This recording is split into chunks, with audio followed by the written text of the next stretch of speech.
Coming up next on the Jeff Crilley Show, you're going to meet the executive director of an amazing nonprofit helping people in the mid-cities. Her story just ahead.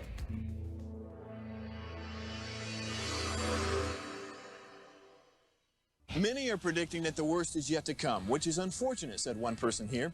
Until now, they've enjoyed the reputation of being the nation's icebox. Watched a burglar in his home this morning by webcam. As a journalist of over 25 years, stories are what make my world turn. Reporting live from the Dallas newsroom tonight, Jeff Crilley, Fox 4 News. But in 2008, I took the jump from my familiar life and started a PR firm from my home. We're talking about anyone with a camcorder like the one I'm using becomes a television network. We started slowly growing the company, and we now have over 100 clients, and we've branched into the world of live digital broadcasting. I now own 8 different TV studios and have a huge team. And the stories that I now get to share are sometimes the most important of my life. Life has a funny way of coming around full circle. This is the Jeff Crilley Show. Well, because of inflation, it's tough times for a lot of people in our community, and it's wonderful when nonprofits can step up and fill a void that's out there. And somebody who knows something about that, Jennifer Leney, she's with Six Stones. Thanks for coming on the show. Thank you so much for having me, Jeff. Yes. Well, tell us more about Six Stones. Absolutely. So Six Stones is a catalyst of hope, transforming lives, homes, and communities. We do that through many different programs, and probably one that's the biggest has been our food pantry and clothes closet. But we help people physically open the door wide spiritually if they want to go there. Tell us the meaning behind Six Stones. Yes, absolutely. Well, the church that started Six Stones was $6 million in debt, and they were deciding they shouldn't be $6 million in debt. So they prayed 3 prayers that really shaped the foundation of Six Stones, and the Lord blessed them and paid down the full $6 million. And they bought these big stone markers ahead of time in faith. Every time they'd pay down $1 million, they'd plant that in their courtyard.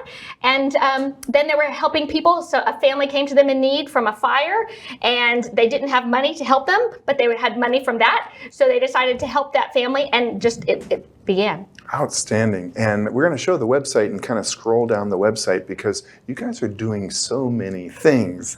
I mean, as I was looking at it, you have so many different ministries. Yes. Tell us more about the kinds of people you're helping. Absolutely. So we're really helping the poor. You mentioned inflation. So inflation hits both of us. It's hitting everybody. But imagine if you can barely put a roof over your head or keep food on the table, and then inflation hits. So we're helping the working poor, and we're trying to help them help themselves. So we have a lot of education programs. We've got school-based initiatives. We have a home fixing program, but we really want people to take their next steps. Yes, and there's some really exciting things going on.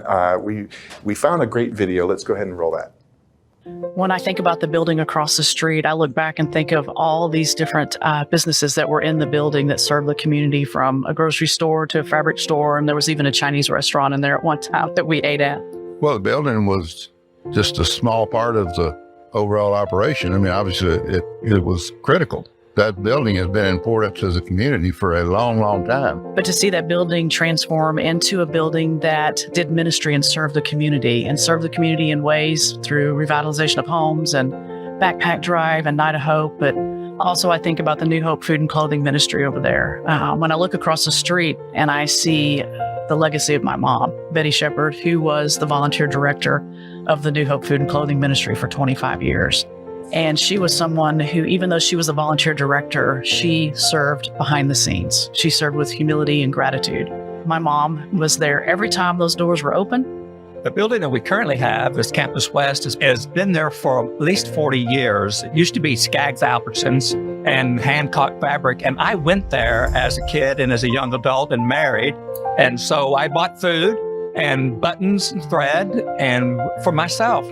And so when we got to take Six Stones across the street and do that, it was phenomenal to know that we were still feeding the community. We were still giving them clothes and threads and helping them. And it's been just part of the way we live. I'm so grateful for what God has done through Six Stones over the years. It's been amazing. The miracle you hear about so often is still going on.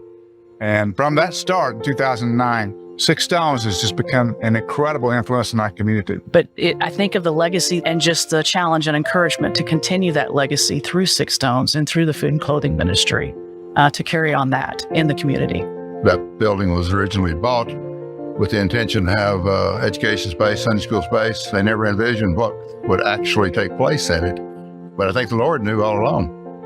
what he had in mind, and I think he used it in a great way in the last 14 years.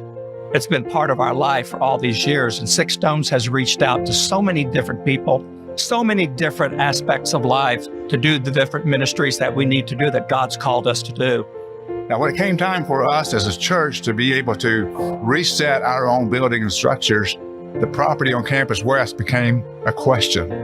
Now, we knew God was able to provide from the past, and we knew He was able to provide in the future. And we watched and continue to watch with amazement as how God continues to move that miracle forward. Through Jennifer Leney's leadership and the board and all of you who support Six Stones, it's been an amazing thing.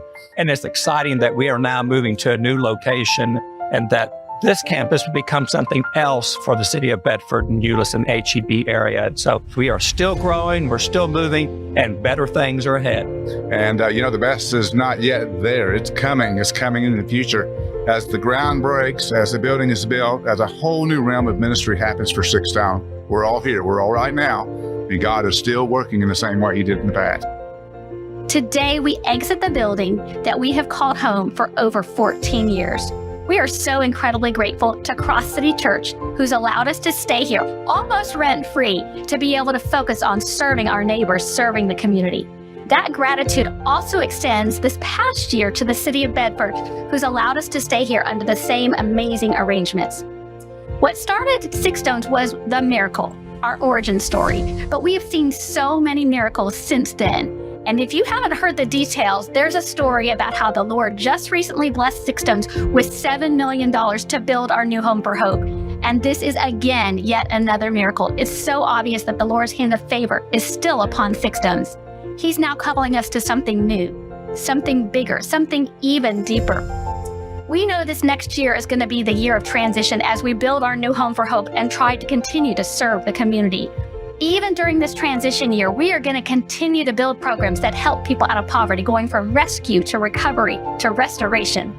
In our new home for hope, we are going to build it next to JPS on Highway 10 in Euless. We are going to have the Betty Shepherd New Hope Center. It will include a client choice food pantry. It will also have a computer lab for some of these programs that help our neighbors out of poverty, going from recovery to restoration. We're so excited about what the Lord's doing. In fact, you can be part of something bigger than yourselves, even during this transition year. We know when we're all dead, we'll be in our new, big, beautiful building. And even though this building is gone, hope remains.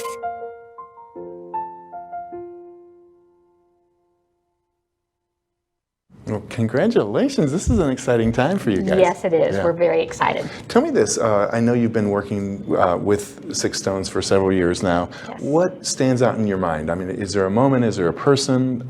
Tell them. Yes, well, really, it's the Momentum program that is helping people out of poverty. With my background before, bringing that here to Six Stones, and we introduced that through Bank of America, funding this program and getting people out of poverty. The first story that sticks out is a lady named Danielle. We tell everyone, what is your game-changing goal? How can we help people out of poverty? And she said, well, the American dream is buying a home. So I want a home, but not just any home. I want a house with a yard and a dog, so my son can have a dog. So we helped her get that house. We helped her get a raise. She got the raise. And the very moment she graduated, she came with her son and told everyone, and he held up the dog. And there's a picture of the house. So that sticks out. So we have that program. We are trying to get people out of poverty. We help physically and spiritually. So just like Danielle getting her house, that was her dream. That's what we want to do and help many more people. That's outstanding. And I was just on your Facebook page and I saw all these wonderful photos taken, I think, this week. So yes. What are we looking at? Yes, that is our Catalyst of Hope Awards. So we are a small staff, 15 people, many part-time, and we can't do it without our 6,500 volunteers. That's right, 6,500 volunteers. So we recognize them this week, and for all the different programs, because we can't do it alone. That right there is Shannon Fisher and Roger Fisher. She's our board chair, and she just got the Gary Kamey Catalyst of Hope Award. Wow. And who are we looking at here? So Pam and Jean Shaw with our Chief Operating Officer, they're at every single event. He even did those renderings of our new building. But we've got dedicated volunteers doing so much for us all the time. Well, I can tell just the gleam in your eye. I mean, you are truly blessed to be able to work with this wonderful organization. I absolutely am. What are some goals for the next 12 months? So 12 months, because we're in transition. If you didn't hear that all the way, we're all over the place. So the staff is mostly working from home. I've got one of my board members has donated space.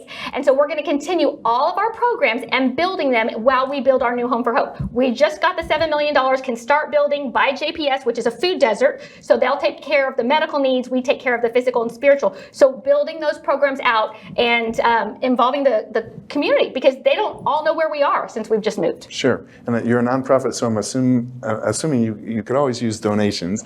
Absolutely. In the little time we have left, look into the viewers' eyes and tell them why they need to support you. Please come support Six Stones, because we are helping the community. If you want to be part of something bigger than yourselves, join in. We've got an opportunity April 21st and 22nd to come fix homes.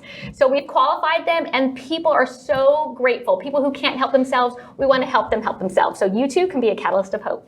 Wow, what an inspiration. Thank you so much for sharing your heart and your ministry with my viewers. We're going to end with the website, which is sixstones.org. The great Jennifer Leney. Thanks for coming on the show. Thank you so much for having me. That's it for now. We'll see you next time.